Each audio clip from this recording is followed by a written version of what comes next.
নমস্কার বন্ধুরা, the sports glory চ্যানেলে আপনাদের সবাইকে স্বাগত জানাই। আশা করছি আপনারা সবাই ভালো আছেন।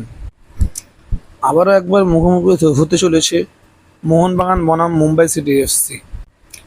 প্রীতম কোটাল কি সত্যি ইস্টবেঙ্গলে যাচ্ছে? ভ্যালেন্সিয়াকে 4-2 গোলে উড়িয়ে দিল বার্সেলোনা। লেভানডস্কি অসাধারণ হ্যাট্রিক প্রভৃতি নিয়ে আলোচনা করব আজকের ভিডিওতে। তো এখনও পর্যন্ত আমার চ্যানেলটি সাবস্ক্রাইব না করে থাকলে এখনই সাবস্ক্রাইব করে আমার পাশে থাকুন, কারণ ফুটবলেরই এমন নিউজ আপডেট নিয়ে আপনার সামনে আমি উপস্থিত হই। তো চ্যানেলটি সাবস্ক্রাইব করে দিয়ে আমার পাশে থাকুন। চলুন ভিডিওটি শুরু করি। কাল এফসি গোয়া বনাম মুম্বাই সিটি এফসির আইএসএল সেমিফাইনালের সেকেন্ড লেগ ছিল। সেখানে এফসি গোয়াকে 2-0 গোলে হারিয়ে আইএসএল এর ফাইনালে নিজের জায়গা তৈরি করে নিল মুম্বাই সিটি এফসি। আরও একবার মোহনবাগান বনাম মুম্বাই সিটি এফসির ম্যাচটি হতে চলেছে।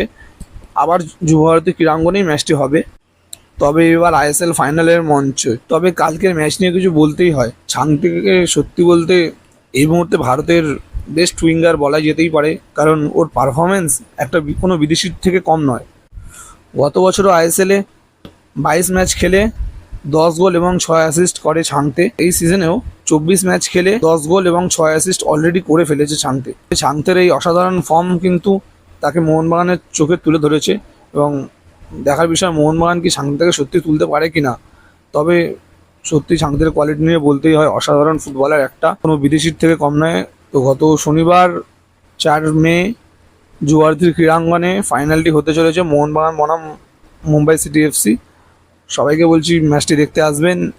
আশা করছি টিকিটটা আপনারা সবাই আজকেই টিকিট খুলবে, আজকেই কাটা শুরু করে দেবেন। আজকের দ্বিতীয় আপডেটের দিকে চলে আসছি। কাল লা লিগায় বার্সেলোনা বনাম ভ্যালেন্সিয়ার ম্যাচ ছিল। সেখানে ভ্যালেন্সিয়াকে 4-2 গোলে উড়িয়ে দেয় বার্সেলোনা। ম্যাচের শুরু থেকে দুটো দলই ভালো আক্রমণ করছিল। খেলার 22 মিনিটে রাফিনার একটা সেন্টার থেকে ফার্মিন লোপেজের হেডে বার্সেলোনাকে 1 গোলে লিড এনে দেয় ফার্মিন লোপেজ। আর ঠিক 5 মিনিট পরে একটা ডিফেন্সিভ এরর টার স্টেগেনের ভুলে বার্সেলোনাকে 1 গোল কনসিড করতে হয়। তো ম্যাচটি 1-1 চলছিল। বার্সেলোনা আক্রমণে যাচ্ছিল এবং ভ্যালেন্সিয়াও ভালোই আক্রমণ করছিল, এবং 37 মিনিটের মাথায় ভ্যালেন্সিয়ার একটা প্লেয়ারকে বক্সের মধ্যে ট্যাকেল করে রোনাল্ডো আরাউহো। পেনাল্টি পায় ভ্যালেন্সিয়া, বাজে ট্যাকেল ছিল। সেখান থেকে লিড এনে দেয় ভ্যালেন্সিয়াকে। বার্সেলোনার কিন্তু এই ডিফেন্সিভ ল্যাপসগুলো প্রতি ম্যাচে ফুটেই উঠছে। প্রতি ম্যাচেই ছোটোখাটো কিছু না কিছু একটা ভুল করছে বার্সেলোনার ডিফেন্স। তো বার্সেলোনার উচিত এই দিকটা লক্ষ্য রাখা। তো যাই হোক, প্রথম হাফেই এক্সট্রা টাইমে ভ্যালেন্সিয়ার গোলকিপার রেড কার্ড দেখে মাঠের বাইরে চলে যায়।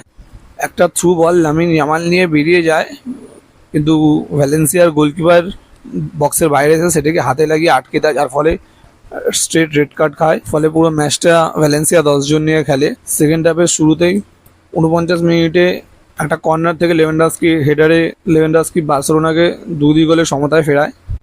ভ্যালেন্সিয়া 10 জন থাকায় বার্সেলোনা ক্রমাগত আক্রমণ চালাচ্ছিল। ভ্যালেন্সিয়াও কাউন্টার অ্যাটাকে যাচ্ছিল। ম্যাচে 82 মিনিটে আরও একটা লেভেনডস্কি হেডার থেকে বার্সেলোনাকে 3-2 গোলের লিড এনে দেয়, এবং এক্সট্রা টাইমে একটা ফ্রি কিক থেকে লেভেনডস্কি অসাধারণ একটি ফ্রি কিকে গোল করে এবং বার্সেলোনাকে 4-2 গোলে লিড এনে দেয়, আর 4-2 গোলেই রেজাল্ট হয়ে যায়। আজকে একটা অসাধারণ ফর্মে দেখা যাচ্ছে রবার্ট লেভেনডস্কিকে। হ্যাট্রিক মেরেছে অনেকদিন পর, বোধহয় হ্যাট্রিক দেখতে পেলাম লেভেনডস্কির পা থেকে। তো যাই হোক, লা লিগাটা বোধহয় বার্সেলোনার হাতছাড়া হয়ে গেছে অলরেডি, বাট তাও লেভেনডস্কির ফর্মে আসাটা খুব প্রয়োজনীয়। কালকের ম্যাচে ইন্টারভিউর আগেই লেভেনডস্কি বলেছিল যে আমি নেক্সট সিজনও বার্সেলোনায় থাকছি, এবং রাতেই সে হ্যাট্রিকটা করলো। সুতরাং সে বলতে চাইছে যে সে পরের সিজনও বার্সেলোনায় থাকতে এবং বার্সেলোনায় নিজের সবটা দেওয়ার জন্য রেডি আছে। আজকে তৃতীয় আপডেটের দিকে চলে আসছি। প্রীতম কোটাল কি সত্যি ইস্টবেঙ্গলে যাচ্ছে? তো আমি কিছু রিলায়েবল সোর্স থেকে খবর পেয়েছি যে প্রীতম কোটাল ইস্টবেঙ্গলে যাচ্ছে না। একটা ফেক নিউজ ছড়ানো হচ্ছে। প্রীতম কোটাল হয়তো যদি যায় আইএসএল এর অন্য কোনো ক্লাবে যাবে, কিন্তু ইস্টবেঙ্গলে যাবে না। এমনকি প্রীতম কোটালও জিনিসটাকে ডিনাই করেছে, হয় সে কেরালার হয়েই খেলবে অথবা সে আইএসএল এর অন্য কোনো ক্লাবে যাবে, কিন্তু সে ইস্টবেঙ্গলে যাবে না। তো অনেকে ফেক নিউজ ছড়াচ্ছে যে প্রীতম কোটাল ইস্টবেঙ্গলে যাবে।